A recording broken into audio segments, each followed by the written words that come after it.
Alright, welcome to the channel.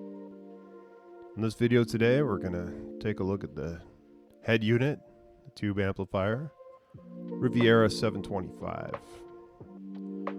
I haven't addressed the bell tone on it yet, but there is obviously a non-factory plate. Pretty cool.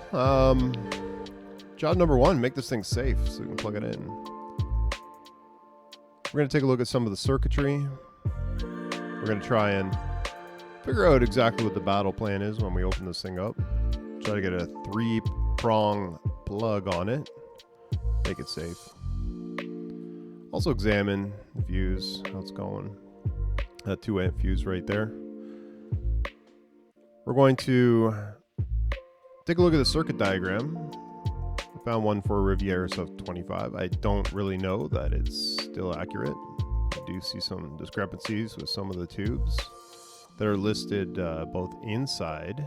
There's a piece of paper at the bottom, but also the diagram that I found before.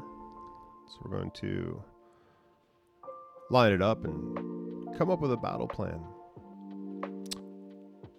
All right. Paper's upside down. Let me flip that around, see if we can get a better view at the 725 components. Oh yeah, follow the cord up. And I guess that would be our transformer, the first one there. There's a couple of preamp tubes.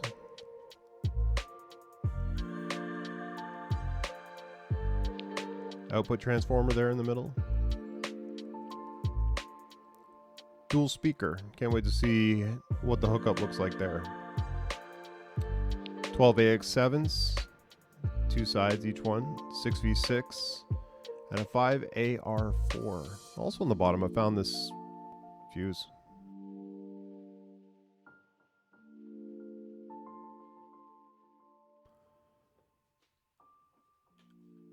All right, let's get started.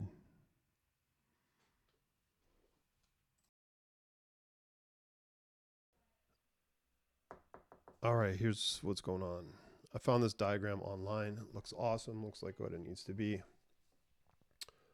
So, let's see. I use pencil because it'll sharpen with like 3 points maybe.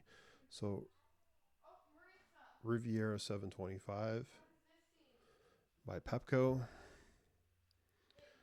This is hand jotted, and I picked it off a message board, and some dude was like, yeah, it looks pretty good. Clean it up in like, I don't know, step file or whatever. But it looks sane to me. So I did some research on what a tube amp, how it works, the like electrical physics of it, I guess. And then this one, I've been thinking about the other video, and we'll go through it. So you have to understand back in the day that there was no grounding, and it was commonplace in amplifiers to unplug and then plug back in the plug. So our plugs are polarized, and for that reason, we get to choose what where the hot will sit first. So I guess that's where we start. We start at the hot. In the hot side, right here. So this is where the mains come in. This is where the bass and guitar, he's labeled them. I don't know if that's correct labeling or assumptions based on the switch and the resistors in the path. The differences between guitar and the bass are very mechanical, switch on off, a binary operation, if you will. And then here we have, all right, so holes. You label holes. Holes. The holes. You know, the holes. You plug things in. You get juice. Here's a description, almost like physical diagram of the plug. Now, in a common household wiring, one would be hot, one would be neutral. But in this example, the blades were uniform. You could flip them, so I'm assuming that this could be hot or this could be hot, and everything else is different. So let's assume this is the hot side. So the on light, now there's no guarantee that when I pull mine apart that it's going to look like this, but we will carefully examine this component of the circuitry because of the need to correct this and give my chassis a decent ground, but not introduce anything we don't want. So in this case, you know, what should come first hot? Maybe, yeah, this should be the hot side. A fuse should always be like the first thing. Then the switch. So if the fuse were to fail open, this would be, depending on the insulation of the switch, this would be charged and like ready, but not actually providing any current in that direction, flow in that direction. So I like the way, I guess, that this is wired. Just like our household light, right? We would want the hot to not be going through the light bulb to the switch for on off. So to me, it makes sense that this should probably be the hot black wire. And this should probably be neutral white. So it comes to a transformer. And the transformer goes to our very first tube here. Actually it's wound against 3 windings. 1, 2, and the third. Now, sometimes the standby switch can be in a number of positions or capabilities. I remember reading, there's some guy I watched and he was talking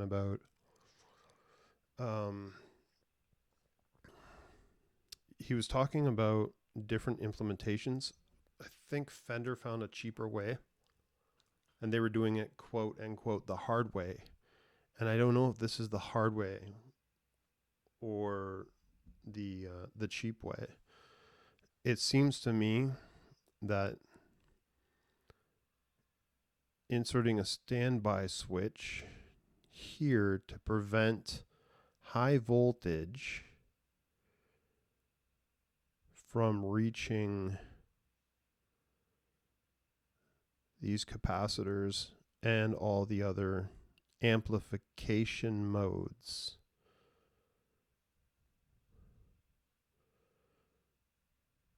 Oh, wait a second. No, that's the halfway. So in this winding, the second winding, there should be a red wire, I believe, coming out. And that red wire is responsible for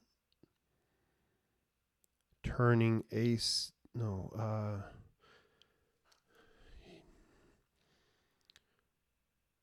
upper half makes the top of the sine. The lower half makes the bottom of the sine. So it'll pulsate and give a smooth flow of electricity.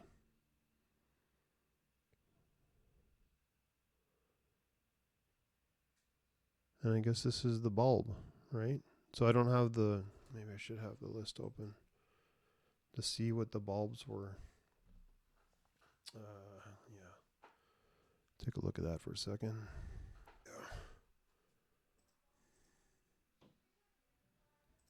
Okay. So we'll continue from this right here. Sort of bring it around. Okay. According to the guy's labeling, we have the first thing that it hits should be a 5A R4. So I don't see him labeling that. That's a difference to me. That's a 5A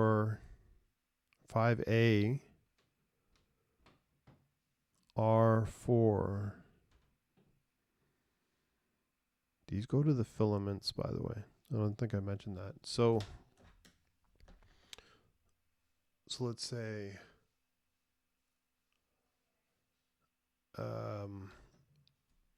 let's knock the other ones out. 6v6, 12AX7. Though this one doesn't say what if there's a variant. These are A. 12AX7A half of A. You couldn't figure out what this capacitor is, I guess. And there's the first half. 1/2, 1/2. The whole thing.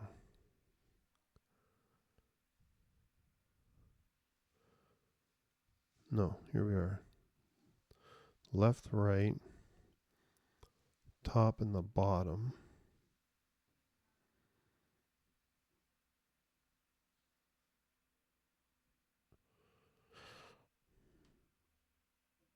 All right. And there's a diagram also lists between a transformer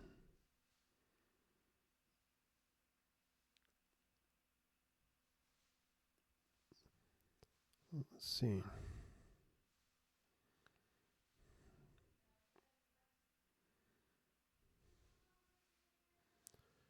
Transformer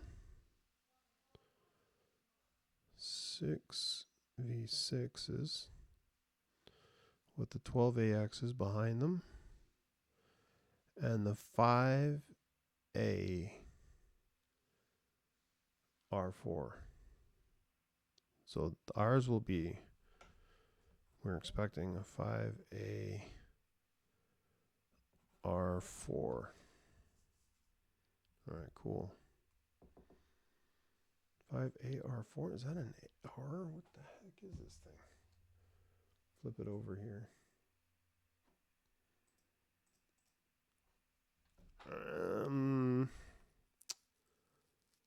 725, okay, cool.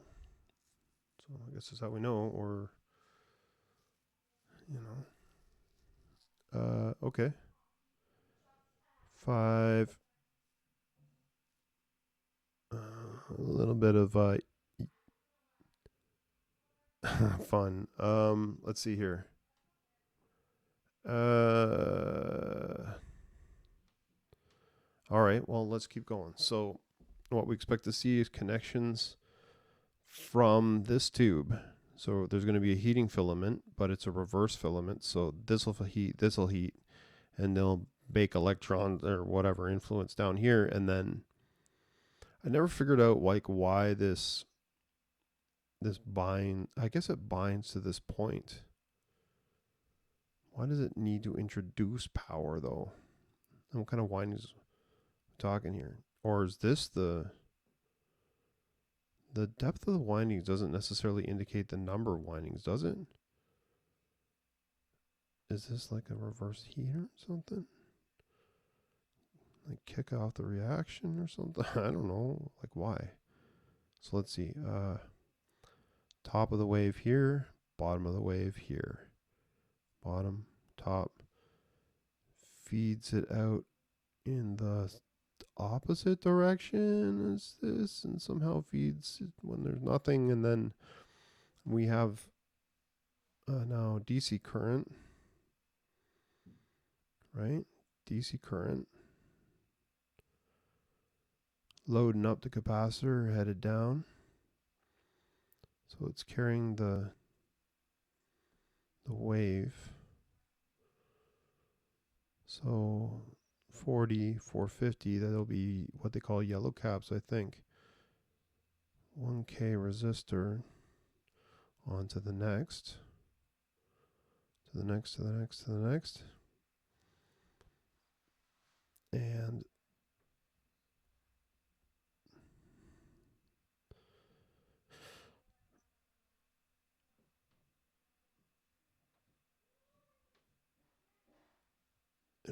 whoa, this is where the magic of numbers happens in here. This is your magical number space.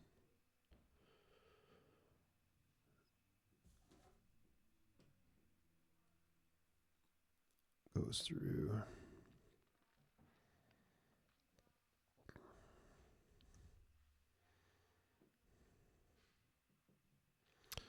All right. Well,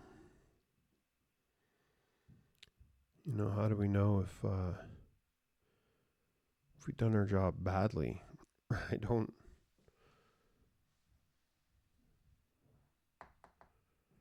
know. We'll go into the cabinet. We'll take a look at some of these connections and brush up again. But the waveform gets amplified by going through a series of tubes. This is a preamp tube. This is another preamp tube. Until it gets to the mamas. And the big mamas are what drive the speaker. So, okay. I guess we'll dig into it. And we'll also attach the grounding wire to the cage of the device. All right, this has been boring as hell for you, but no, it hasn't. No, cut that. That's for sure.